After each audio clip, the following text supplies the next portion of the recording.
Bom, meu amigo torcedor vascaíno, vambora para mais um vídeo, mais um Fala Gigante aqui no nosso canal do Gigante Vasco. O segundo vídeo desta terça-feira, dia 18 de março. E a gente, é claro, vai neste Fala Gigante trazer muitas informações, muitas novidades sobre o nosso Cruz Maltino, informações sobre Sul-Americana, o Vasco da Gama que ontem teve seus adversários definidos da Copa Comebol Sul-Americana de 2025, o Cruz Maltino voltando a disputar a competição após 5 anos.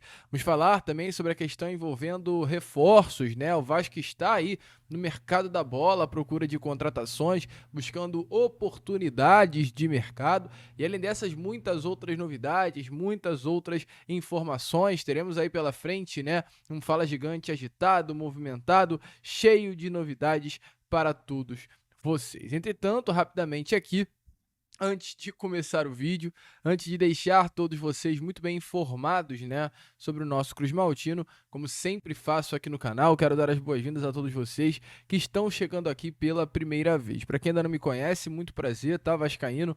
Eu sou o Lucas, você está no canal do Gigante Vasco, esse daqui é o canal do Torcedor Vascaíno. Estamos aqui todos os dias, 3 vezes por dia, com a Acorda Vascão, sempre às 7 horas da manhã.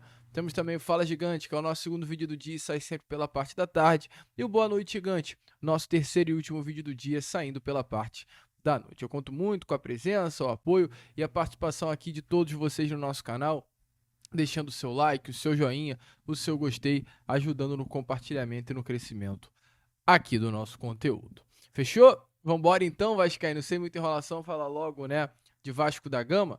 A começar aqui primeiramente com vocês, neste Fala Gigante, falando ainda sobre Sul-Americana, porque ontem aconteceu uma coisa que chamou muito a atenção, né?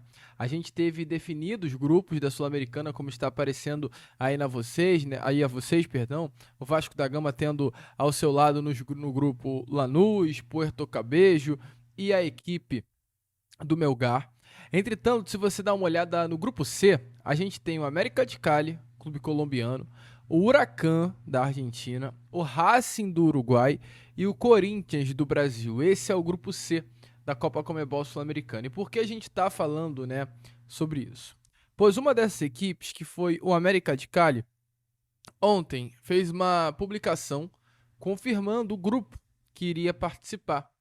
E olha que loucura que está aparecendo aí na imagem a vocês. Vê se você está conseguindo identificar alguma coisa. Não? Então vou te avisar agora. A gente tem 4 equipes no lado direito da imagem. O América de Cali como a primeira, que foi o clube que fez a postagem. O Huracan sendo a segunda imagem. O Racing na terceira imagem e o Corinthians na quarta imagem.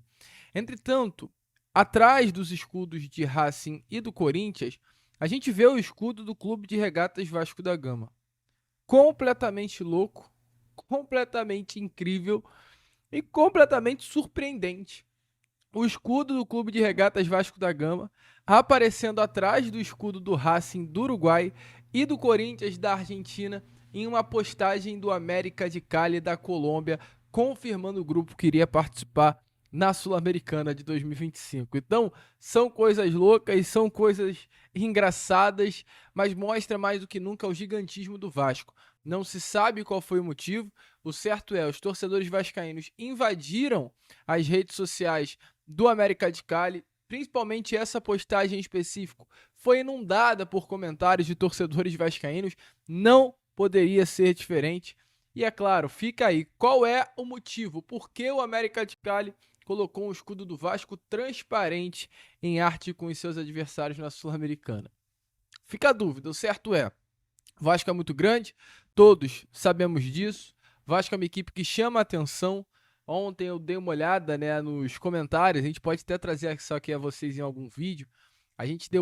Eu dei uma olhada em uns comentários de torcedores do Lanús falando sobre o grupo, né? E todo mundo falando, o Melgar e o Puerto Cabello são adversários fáceis. O negócio é o Vasco.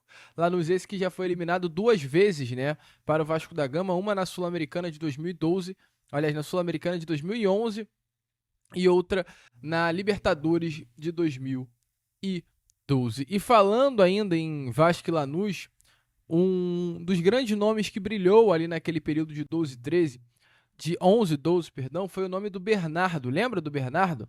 E não à toa, o Bernardo é o atleta artilheiro do Vasco da Gama na Sul-Americana. Vasco é uma equipe que, infelizmente, por conta desses últimos anos de decadência, não tem muita tradição recente na competição, né? É o primeiro campeão sul-americano, é a equipe que conquistou a América em 98, em 2000 voltou a conquistar a América vencendo a Copa Mercosul, mas devido a esses últimos anos o Vasco ficou com uma história meio apagada. E não à toa, a Sul-Americana é uma equipe que o Vasco da Gama disputou a última vez há exatamente 5 anos atrás, e uma equipe que o Vasco pouco disputou, pouquíssimo disputou. O Vasco disputou a Sul-Americana, só para você ter noção, apenas 7 vezes. Sendo que a Sul-Americana ela foi criada em 2002, então a gente tem 23 anos de Sul-Americana e o Vasco só participou de 7. O Vasco ele participou apenas de 1/3 praticamente da competição nesses anos. Sendo que o Vasco ele não deixa de participar da Sul-Americana por ir a uma Libertadores. O Vasco deixa de participar a uma Sul-Americana porque não tinha competência para se classificar para tal. O Vasco ele poucas vezes disputou uma Libertadores durante todos esses anos. Eu não vou lembrar das vezes entre o ano 2000 a 2010. Mas eu sei que o Vasco disputou 2000, aliás, a partir de 2002, né? Eu acho que o Vasco disputou a Libertadores em 2006. Eu sei que o Vasco disputou a Libertadores em 2012 e o Vasco disputou a Libertadores em 2013 e 2019. São esses os 4, talvez, últimos anos e únicos anos de 2002 para cá que o Vasco disputou a Libertadores. Então, assim, num período de 23 anos, desde a criação da Sul-Americana, o Vasco disputa a Libertadores em 4 anos e disputa a Sul-Americana em 7. O Vasco passa 11 anos de 23 disputando uma competição internacional e 12 anos longe delas. Então, assim, é de fato uma equipe que infelizmente não está muito acostumada, habituada a disputar uma Copa na América do Sul. Nas 7 vezes que atuou, a melhor campanha do Vasco aconteceu em 2011, quando chegou à semifinal. À época, o Vasco acabou sendo derrotado pela Universidade do Chile, um timaço, inclusive, comandado pelo técnico Sampaoli. Uma equipe com Vargas, eu lembro até hoje, com Montijo, grandes jogadores que se destacaram e se tornaram aí, né, um dos melhores e maiores atletas da história da seleção chilena. E olhando em si para a Sul-Americana, o maior artilheiro do Vasco da Gama é o Bernardo, com 4 gols. O Vasco tem como vice-artilheiro, né, dessa artilharia histórica do Vasco na competição, Leandro Amaral e Alexandro com 3 gols.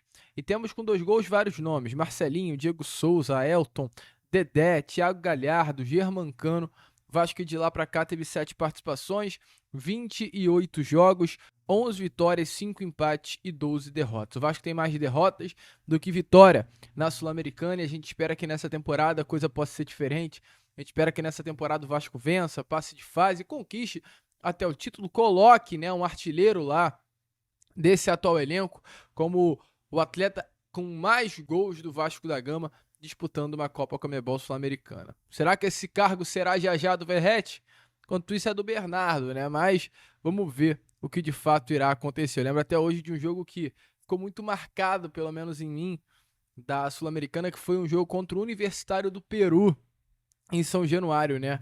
O Vasco em 2011, acaba enfrentando essa equipe. O Vasco enfrenta o Universitário no Peru, perde por 2-0 e vence em São Januário pelo placar de 5-2.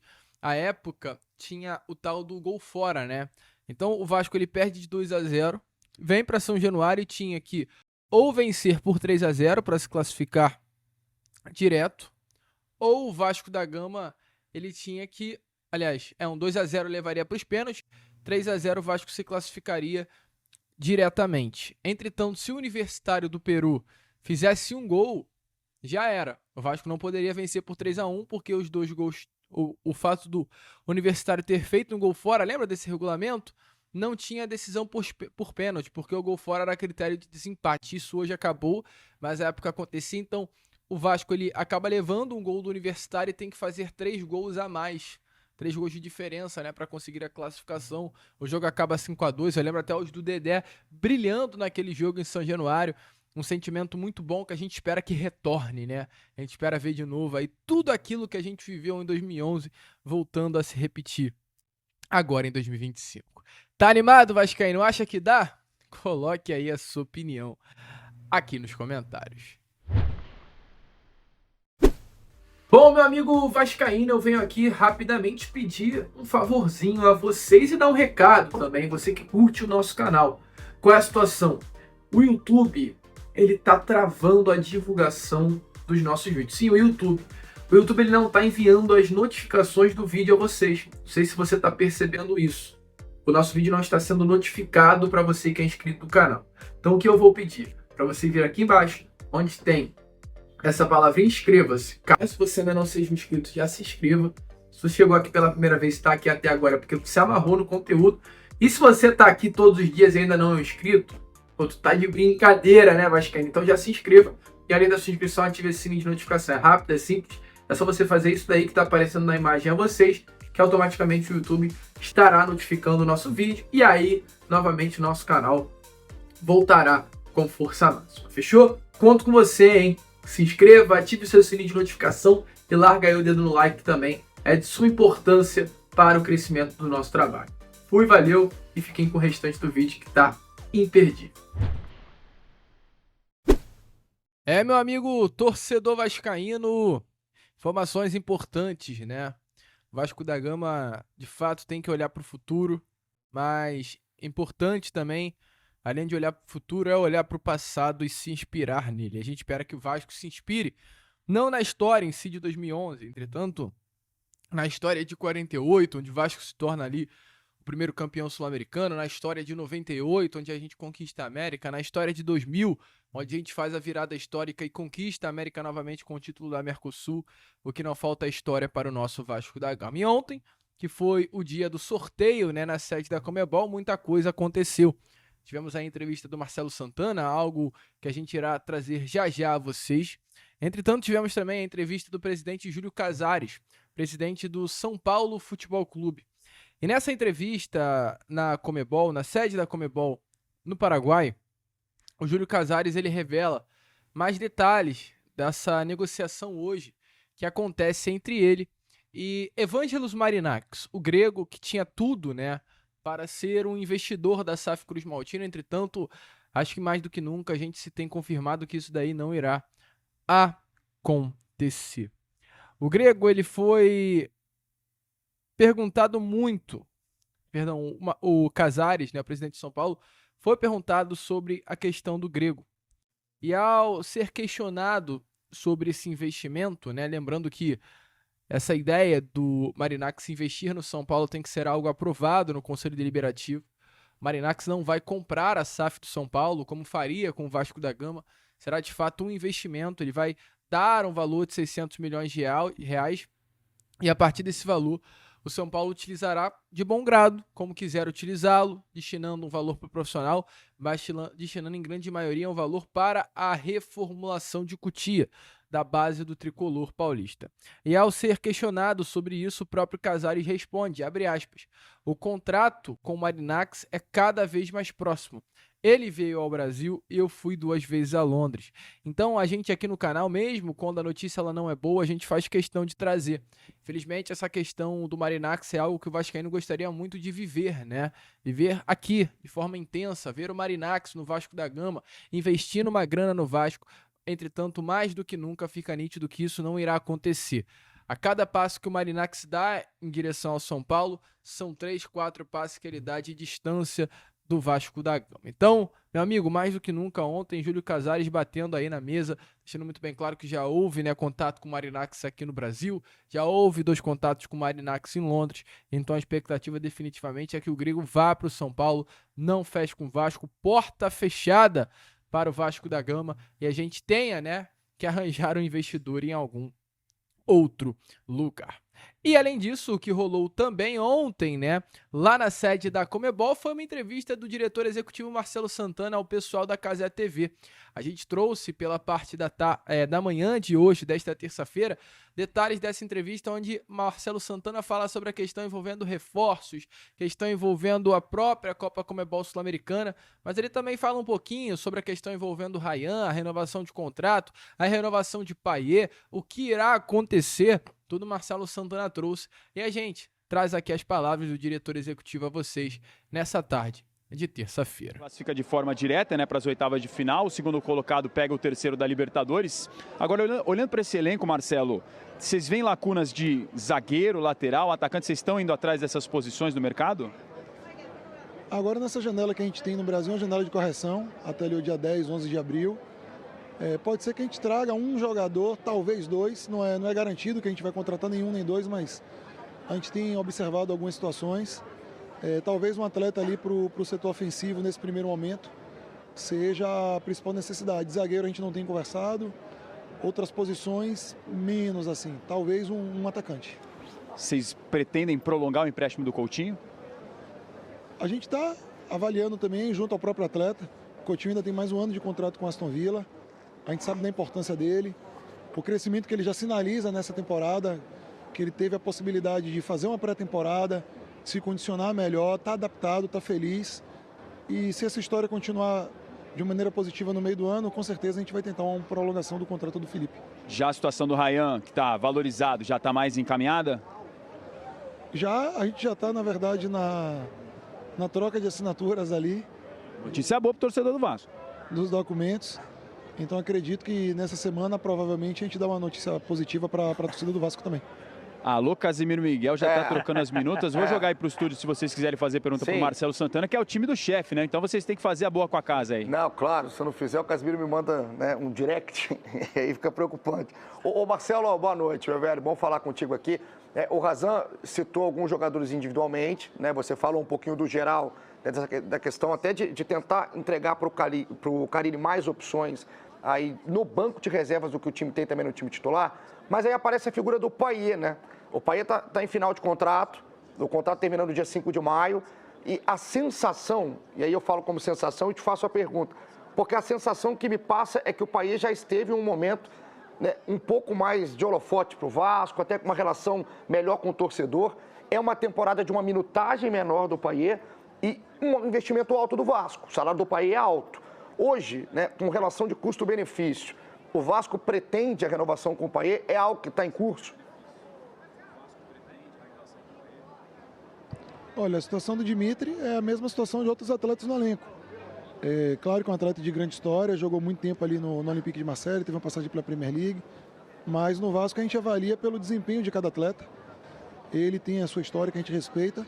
Agora, a decisão de renovar ou não ao meio do ano vai ser baseada exclusivamente no desempenho, na capacidade do que ele tem de entregar para o Vasco daquele momento para frente, não pela história que cada um construiu, que repito, a gente respeita a história de todos os jogadores, mas a gente precisa ser guiado pelo desempenho esportivo dentro de campo. E esse Vasco entra no Campeonato Brasileiro, vai estrear contra o Santos aqui na Cazé TV, próximo dia 30 de março a galera vai ver. Um grande orgulho para todos nós fazendo essa estreia do Campeonato Brasileiro, um produto importantíssimo para a nossa trajetória. Como é que o Vasco entra nesse Campeonato Brasileiro depois de passar sufoco no ano passado? Ano passado, quando a diretoria do presidente Pedrinho chegou, o Vasco estava ali em 16º lugar. A gente conseguiu arrancar até o 8º lugar, depois algumas questões de lesão fragilizaram um pouco o elenco, a gente fechou em 10º lugar. A melhor campanha do Vasco desde 2017. Agora a gente sabe que a expectativa da torcida Cruz Maltina é muito maior.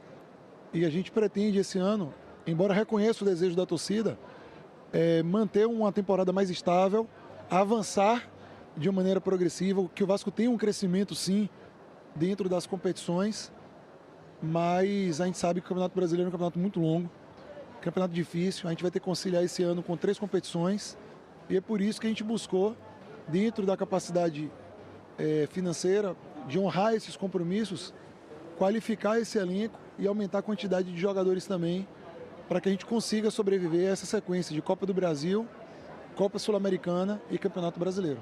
Agora, para terminar a entrevista aqui, quebrar um pouco esse clima formal, que não tem nada a ver com a Cazé TV, com a nossa irreverência. O Marcelo é nosso companheiro, jornalista também, sabe como é que é a correria do dia a dia. Igor, você tá ligado como é que é. Manda um recado pro Casimiro Miguel, o chefe, que logicamente vai estar de olho, inclusive na transmissão, na estreia Vasco e Santos. O que você tem a falar pro Cazé sobre o Vasco, Marcelo? Pô, Cazé, que a gente te dê muitos motivos de alegria esse ano para que os cortes sejam positivos ao Vascão, né? A gente sabe dessa responsabilidade que tem. A gente tem um torcedor / embaixador, né? Porque o Cazé não deixa passar nada da campanha do Vasco. O homem marca em cima. Marca, poder de marcação dele é grande, viu? Poder de marcação e de convencimento também. Então que a gente possa dar motivos para o Cazé tá alegre aí, tá solto no pós-jogo aí, com triunfos do Vasco, com vitórias do Vasco dentro da temporada. E aí o homem faz o Pix pra todo mundo, fica legal pra todo mundo, beleza, Igor Rodrigues? Pode assinar esse contrato aí, fechou? Se eu morder o Pix, pode. Claro que pode. Um abraço aí pro Marcelo, né, que tá aí fazendo trabalho com o Vasco, e o Razan, direto lá do Paraguai. Qualquer coisa a gente volta com vocês aí, amigos. Um abraço pro Marcelo. Se tem 3 pessoas no Brasil que querem o Cazé feliz, esses 3 aqui, né? Que isso, cara. Fica Patrão cada tá vez feliz, mais tá todo mundo feliz. feliz. E aí, meu amigo torcedor vascaíno, você acha que o trabalho do Marcelo Santana melhorou? Verdade mesmo, ontem o cara tava lá no Paraguai em Luque para acompanhar, né, o sorteio da Copa Conmebol Sul-Americana. Deixa aí nos comentários. A gente vai ficando por aqui, esse foi o nosso Fala Gigante, apenas o segundo vídeo dessa terça-feira, e já a gente estará de volta trazendo ainda mais novidades e informações a todos vocês. Fechou? Vamos que vamos, curta, compartilhe, se inscreva, e como a gente sempre fala aqui no nosso canal, saudações vascaínas!